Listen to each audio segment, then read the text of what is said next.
रामकृष्ण हरी. संगती संगदोष हा.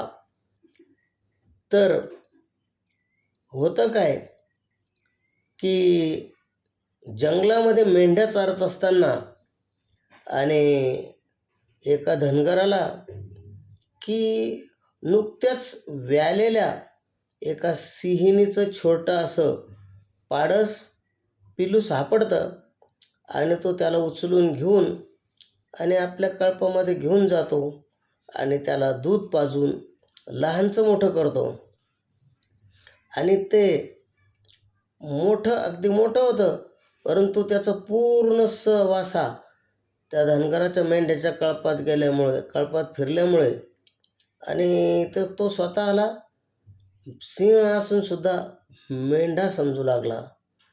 योगायोग असा की एक दिवस रानामध्ये फिरत असताना एका दुसऱ्या सिंहाने आणि पाहिलं की अरे, या मेंढ्याच्या कळपामध्ये आणि आपला एक सिंह दिसतोय, इकडं काय करतो? म्हणून त्याने आणि आवाज देऊन आणि त्याला थांबवलं आणि त्याला बोध केला की बाबा रे, तू इकडं काय करतो? तू या वनातील या मेंढ्यांची शिकार करण्याऐवजी तू त्यांच्यात फिरतोस आणि तू सिंह आहेस. तो म्हणला की बाबा, मला काही उपदेश करू नको, मी सिंह वगैरे काही नाही, मी मेंढा आहे.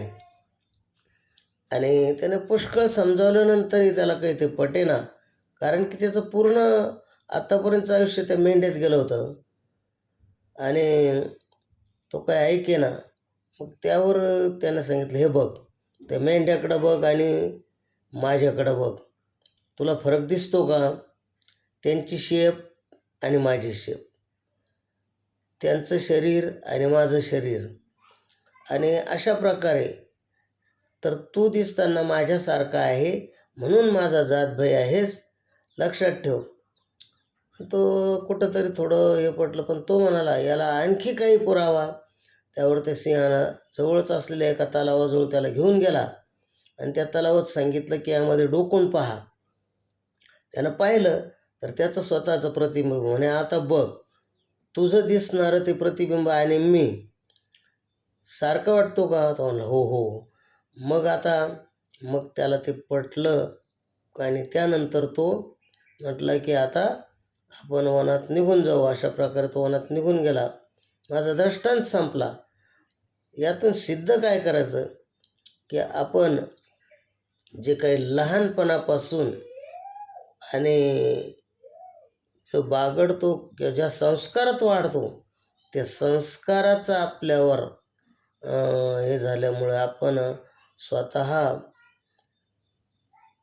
परमात्म्याचंच स्वरूप आहे, परंतु आपण त्याचा विसर पडून आपण मी अमुक आहे, मी ब्राह्मण आहे, मी क्षत्रिय आहे, मी शूद्र आहे असे स्वतःला समजून आणि वावरत राहतो.